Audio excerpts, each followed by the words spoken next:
leer Romanos 6, 3 al 11. Leámoslo. Leamos Filipenses 3, 8 al 10. Yo les pido que lean, dejen la pereza, escudriñen y tengan bien claro qué es explícito y qué es implícito.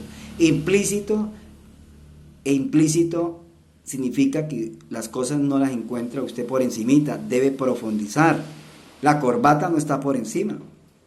El tener perro en la casa no está por encima, por eso muchos lo tienen. Eso es implícito. Por eso hay que investigar y mirar las raíces de dónde sale esto, por qué no se debe tener perro. Las deudas son explícitas porque la Biblia lo condena, dice que eso es maldición. Deuteronomio 28, 44 dice que eso entra dentro de las maldiciones. Lean, Deuteronomio 28, del 1 al 14, están las bendiciones para el pueblo de Dios. Pero dentro de esas bendiciones, porque obedecemos, también vienen pruebas donde tendremos que llevar esas maldiciones sin estar en esa maldición. Quiere decir, sin estar yo practicando algo injusto, me van a condenar como si yo fuera culpable sin ser culpable. Esas son las pruebas que yo tengo que pasar, las aflicciones que tengo que pasar por estar de parte de la justicia. Voy a tener que pasar persecuciones, dificultades, ser señalado, ser calumniado, ser odiado por la gente de afuera y la gente de adentro, porque es que aquí hay algo importante que hay que entender. La gente se confía que la persecución solamente es afuera, la gente del mundo, entonces andan pendientes de afuera, pero la gente no anda pendiente adentro, que adentro también allí hay secuaces listos, secuaces del enemigo, cizaña lista, para que cuando usted va a practicar la reforma pro salud, empiezan a hablar de usted, a criticarlo y empiezan a acusarlo, a decir que es fanático, que es extremista, van de casa en casa, donde usted va a predicar el evangelio, allá le caen a los hermanos, a las personas, y si tenga cuidado que él es fanático, es extremista, quiere acabar la iglesia, y entonces de esa manera usted pensaba que la persecución era solamente afuera y no adentro. No, amigo, la persecución aquí está afuera y está adentro, porque adentro allí hay tradiciones de hombres, por eso te persiguen, por eso te odian, por eso cuando usted le hace caso a Dios, pues amigo, te persigue, tu pastor te odia, tu pastor empieza a evadir, a decirle, hermano, es que hay que tener prudencia, hay que saber hablar, pero él lo que está haciendo es buscando que usted no practique la verdad, que no viva de acuerdo a la verdad, que no practique la reforma pro salud, que no se vaya a ir para el campo a adorar a Dios, a honrar a Dios, que si se va para el campo, entonces tiene que tener una casa muy lujosa, muy bonita, vivir bien, ir con buena plata, tener buena herramienta, tener todo, no ir tan sencillamente, y porque así no, toca es que vayas con toda, y no, amigo, Jesús vivió en el campo y vivió una vida sencilla, un ranchito, era sencillo, su vestidura era sencilla, así que no se deje creer de estos, del espíritu de fariseísmo, sino créale al Señor. Ir al campo es ir con una vida sencilla. Por eso si vives en la ciudad, debes vivir una vida sencilla. Si no vives una vida sencilla en la ciudad y vives con lujo en la ciudad, y en la ciudad no vive una vida sencilla, práctica como Cristo, pues cuando llega al campo no vas a poder soportar y vas a vivir una vida igual que vivió en la ciudad, la va a vivir en el campo y va a querer tener buenas casas, mansiones, buenas fincas, querer tener plata para vanidades. Tienen que cortar es donde vives. Corte con la maldición donde estés, para que donde vayas sea una bendición con Dios. Pero hay muchos que quieren cambiar en el campo, pero no cambian en la ciudad. Entonces no hay nada. Tienes que cambiar donde le llega el mensaje. Ahí haga los cambios que tenga que hacer, mientras el Señor le permite ir al campo. Entonces cuando llegues al campo, pues no va a extrañar nada, porque vivió una vida de abnegación, una vida de sacrificio, una vida de consagración al Señor, una vida de santidad. Mientras estuvo en la ciudad, se mantuvo puro como José, manso como Moisés, temperante como Daniel. Quiere decir, vivió la reforma pro salud en una ciudad tan difícil, tan dura, donde todo el mundo te brinda de comer, donde a todo el mundo ve comer, donde todo el mundo te hace fieros, donde hay bulla, donde hay de todo, y pudiste vivir, pues si viviste al lado del Señor Jesús, pues cuando llegue al campo y allá tu vecino te haga la vida imposible, te insulte, te haga la vida cuadritos, y veas, escuches música por ahí, o veas mujeres mal parqueadas o cosas malas, y te vayan a dar ofertas, el gobierno vaya a tu casa a querer construirle tu casa, a ofrecerle propuestas para el desarrollo, para que usted pueda progresar y sea alguien en la vida, pues usted no va a aceptar esas propuestas porque usted no las aceptó aquí en la ciudad, no las acepta en el campo. Quiere decir, usted ha sido fiel a Dios. Y no vas a aceptar ninguna propuesta cuando vayas a la iglesia, cuando vea a tu pastor que te ofrezca ir a estudiar a una universidad cristiana, ir a estudiar a un llano, ir a estudiar a una escuela donde preparan a los jóvenes para que usted sea alguien y pueda ser un misionero y tiene que ir allá, necesariamente tiene que ir allá para ser ministro o para ser misionero, y si no vas allá pues no puedes ser ministro. Mentiras. Tú puedes ser un ministro del Señor, un obrero bíblico y un siervo de Dios sin tener que ir a las tradiciones de los hombres. Tú puedes ser un hombre de Dios como lo fue Cristo. Cristo no fue a la escuela de los rabinos de escribas y fariseos. Allí en Acátila no estuvo el Señor con ellos en esas escuelas para prepararse. Mi Señor se preparó en la escuela de la abnegación, del sacrificio, y en la escuela de la humildad y la sencillez, de la amabilidad, donde el Padre le enseñaba, donde reconoció al Padre, aceptó al Padre, aceptó sus enseñanzas, aceptó su humildad, aceptó las reglas de Dios, aceptó la voluntad de Dios, aceptó tal como Dios deseaba que fuera. Esa es la forma correcta. Entonces, aquí nos han enseñado la tradición que para usted ser alguien debe de ir a una escuela o debe de ir a un FAMI, primero a un FAMI para que sea un niño que se pueda relacionar con todo el mundo y no vaya a ser un niño odioso. Entonces hay que meterlo a un FAMI, después un FAMI, una guardería, y de la guardería para que el niño se familiarice con los otros niños, y allí mientras tanto Satanás dándole queso, leche, de todo, envenenando al niño, y el niño aprendiendo a ser rebelde. ¿Por qué aprende a ser rebelde? Porque toda esa comida que le da pues es una comida que el cuerpo no la necesita, en la cual el estómago está en guerra, está en batalla. Al estar en batalla, el niño queda confundido. Al quedar confundido, pues el niño actúa de muchas formas, se vuelve agresivo, grosero, mentiroso, de todo, porque no haya qué hacer en medio de su desespero. Pero el niño ni aún entiende, ni aún las profesoras, que por ganarse unos centavos para comer, engañan a los niños. Hay profesoras cristianas manejando estos programas y engañando a estos niños. Dios les va a pedir cuentas a los profesores en los colegios, universidades, cristiana o no cristiana, son lo mismo. Recuerda la palabra, lo único que cambia es la palabra cristiana, no cristiana. Y el mundo hoy se llama cristiano. Mira que el mundo empezó a ser cristiano. Constantinopla se convirtió al evangelio, se convirtió, medio convertido a una iglesia cristiana en el año 311. Y en el año 321 este medio convertido, aunque aceptó que guardaran el sábado, pero también aceptó que guardaran el domingo, pues este hombre trajo muchos ministros a las iglesias y allí se bautizaban por montones la gente del mundo. Y eso es lo que vemos hoy en las iglesias. Vemos políticos bautizando, en todas las iglesias están bautizando a los políticos para poder limpiar su nombre de la corrupción, de tanta plata que manejan y tantas cosas que están haciendo. Se han bautizado. Vemos políticos en diferentes iglesias. El presidente normalmente son presidentes que independientes, pero tienen una creencia. Si no creen, si no van a la iglesia, van a la brujería, pero algo están creyendo. Pero no crean que un presidente no cree. Claro que está creyendo. Si no cree en Dios y no está llevando las riendas de un país de la mano de Dios, guardando su ley, haciendo a la gente que, enseñándole que guarden el santo sábado, enseñándole los principios de Dios, la reforma pro salud, a cuidar su salud, pues está enseñando otra forma cómo cuidar la salud, pero cómo metiéndole la mano al bolsillo a los feligreses, haciéndole creer que el azúcar es mala, y entonces por eso toca subirle más intereses, subirle más impuestos, y lo que hace subir los impuestos es causarle problema más al pobre, a la viuda, al huérfano, al pobre, porque las cosas se van a poner mucho más costosas. Pero la gente se come el cuento de que los presidentes son muy buenos, que mire que están haciendo cosas para el desarrollo de los pueblos, que están dándole bonos a la gente, pero esos bonos, esa costilla de meterle la mano al bolsillo a otros para darle a estos. Es como cuando los grupos al margen de la ley se roban una mula llena de mercado y van y se lo llevan a los pobres. Y entonces le dicen a la gente, mire, le quitamos al rico para darle a usted al pobre. Eso está mal, porque de esa forma no es que se debe de dar. Si quieren ser bondadosos, pues vayan y ayuden en la finca, ayúdenlos. Eso está bien, que sean líderes sociales, ayúdenlo, vayan, ayúdenle allá con la pica, abrir huecos, ayúdenle a cómo sembrar, enséñele, la gente necesita eso, una ayuda.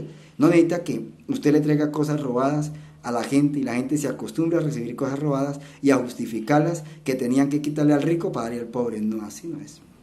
Esa es una filosofía del enemigo que ha inyectado en la gente la leyenda de Robin Hood, que hay que robar al rico para darle al pobre. Entonces hoy la gente maneja eso, que hay que ser bueno, hay que ser malo, el yin y el yang. No se puede ser bueno y no se puede ser malo todo, y no toca la mitad y mitad. Y es mentiras.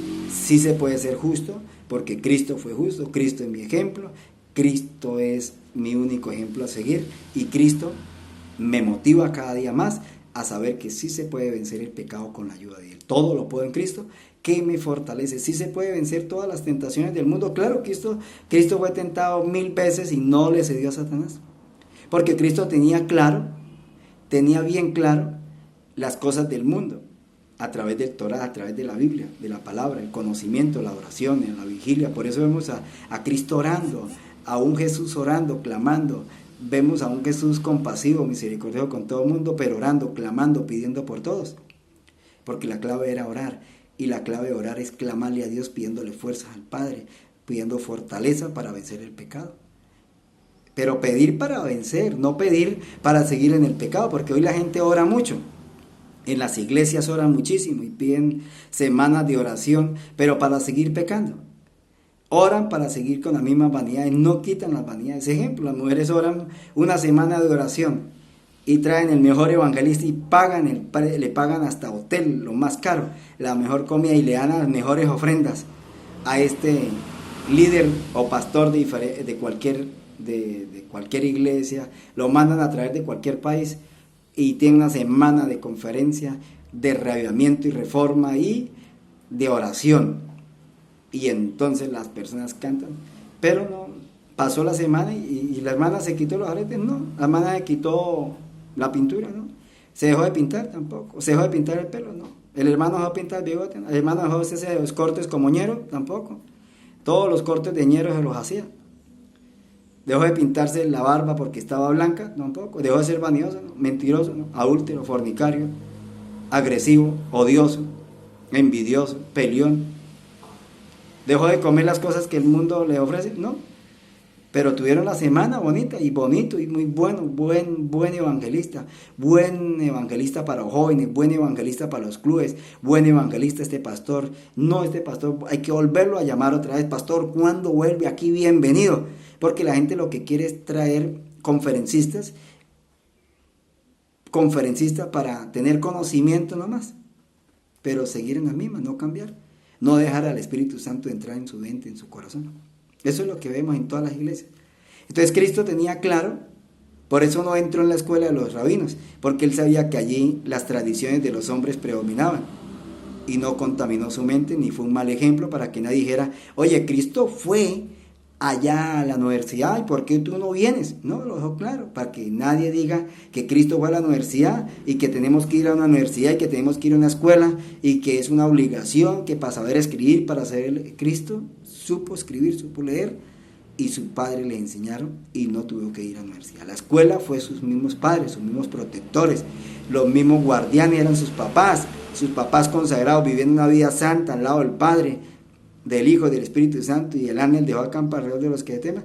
Pues esos padres protegieron a Jesús de llevarlos a tradiciones de hombres, y Jesús siguió la continuidad de una comunión con el Padre y no fracasó en su misión. Satanás quiso intervenir, le hizo la vida imposible, lo mandó a matar desde niño. Después el Señor le hace la guerra a través de su misma familia, de sus mismos medio hermanos. Pone a dudar a María, pone a dudar a sus padres santos, los pone a dudar, porque Satanás es eso, pone a dudar a todo el mundo. Vemos en la Biblia cómo Satanás hizo dudar a David, cómo hizo dudar a Sansón, cómo hizo dudar a Salomón, los hizo pecar, a mucha gente, a muchos profetas, muchos reyes, muchos ancianos de iglesia, los puso a dudar. porque ese es el plan del enemigo, hacernos dudar, hacernos pecar, hacernos fracasar dentro de la misión de Cristo y que no la hagamos, que no la cumplamos. Y muchos pues le han creído a Satanás y por eso han fracasado. El pueblo de Israel le creyó todo a Satanás y eligieron a Barrabás y no a Cristo Jesús. Teniendo todas las evidencias, teniendo todos los privilegios, buenos sueldos que les daba el Señor, les pagaba bien, les daba la comida necesaria, ¿no? Quisieron tener mucha más plata, mucha más pompa, y se quedaron con la plata, se quedaron con todo, manejaron la iglesia administrativamente por 4000 años, y el momento de elegir al Mesías cuando vino Cristo Jesús, entonces eligieron a Barrabás, un líder político, se identificaron con él porque eso era lo que ellos amaban al mundo. Los puestos eran sobornados, eran comprados a Roma. Recuerde que Roma tenía el imperio en ese momento y ellos eran los que manejaban todo el imperio romano, y los escribas y fariseos eran los saduceos se subían como sumos sacerdotes para dirigir a 70 hombres de la casa de Israel, hombres que eran los que hacían parte del Sanedrín. Satanás por todos los lados es muy ventajoso. Por eso el Señor dice que nosotros no debemos de creernos listos, que todos no lo sabemos. Por eso, hermano, debemos de ser humildes, sencillos, aprender de la Biblia, nunca creyendo que todos no lo sabemos, hermanos. Yo no me las creo que me las sé todo, yo todavía necesito muchísimo. Y por la eternidad vamos a estudiar, y por la eternidad el Señor nos va a enseñar cómo el pecado entró en el cielo y cómo derrotó a Adán y a Eva y cómo llevó a un mundo a 6000 años de pecado y la gente toda inducida creyendo a Satanás. Y hoy vemos al mundo, hoy vemos a la gente, los cristianos, las iglesias en una apostasía grande. Y apostasía no significa que estén perdidos, no, apostasía es desviados en tradiciones de hombres, pecando en contra de Dios, pero diciendo que no es pecado porque el pastor lo dijo y la iglesia lo dice. Hermano, aquí no, tú no puedes creer en lo que dice la iglesia. Si la iglesia dice de acuerdo a la Biblia, amén. A la ley, al testimonio, amén. Pero si la iglesia está diciendo algo que no está de acuerdo a la Biblia, tenga mucho cuidado. No odie, no hay que odiar a los líderes, a nadie. Ame, hay que amar a esos hermanos. Cristo no dio a los escribas y fariseos, no dio al Sanedrín, ni al presidente de la asociación, ¿no? Siempre mantuvo comunicación con ellos, mostrándoles, hablándole, tenía amistad con ellos, no los odiaba, no hablaba de ellos en las reuniones como nada. El Señor hablaba de los escribas y fariseos como la secta, como el mecanismo de Satanás, donde estos hombres se metían allí para tener poder, plata, y gobernar el pueblo y manipular su mente, trabajar de mente a mente. Cristo hablaba de esos, del fariseísmo, cómo se metía Satanás. Mas de estos hombres tenía compasión, como de ti y de mí tiene compasión del drogadito, de las personas, de la prostituta, del hermano que anda mal, el que es grosero, altanero, el que odia, del pastor, del avaro, del peleón, del grosero, del altanero, del adúltero, del fornicario, del político. De todo el mundo tiene compasión, y con todo el mundo el Señor se relaciona, a todo el mundo lo escucha. El Señor tiene los oídos abiertos para todas las personas, todos. Para el Señor todos somos iguales. Así esté haciendo usted lo más malo que esté haciendo y desea que el Señor lo ayude, el Señor lo ayuda. Sus oídos están atentos para escucharlo. Para aquellos que claman para ser liberados del pecado, sus oídos están atentos. Pero para aquellos que oran y oran para seguir en las tradiciones, seguir con la misma corbata, seguir pecando, seguir ofendiendo a Dios, seguir con los perros, seguir en la misma mugreza, seguir en las mismas festividades, celebrando cumpleaños, saludando dentro de la iglesia, haciendo cultos todos sucios, puercos, no cambiando de su ropa, no bañándose, haciendo lo incorrecto, y oran, eso les repugna. Cierra sus oídos a eso. Los abre cuando la persona reconoce y quiere apartarse de eso, y quiere salir de esa esclavitud del pecado. Ahí están abiertos los oídos del Señor, y sus ojos están sobre aquellos justos y los que andan en el camino de la perfección, según Salmo 101, 6. Dice que sus ojos están. Y el ángel de Jehová acampa alrededor de los que le temen y los defiende.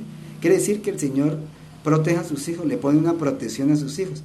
Y el hecho de que a sus hijos le pasen cosas, a sus fieles le pasen cosas, como le pasó a José, como le pasó a Jesús, santo, perfecto.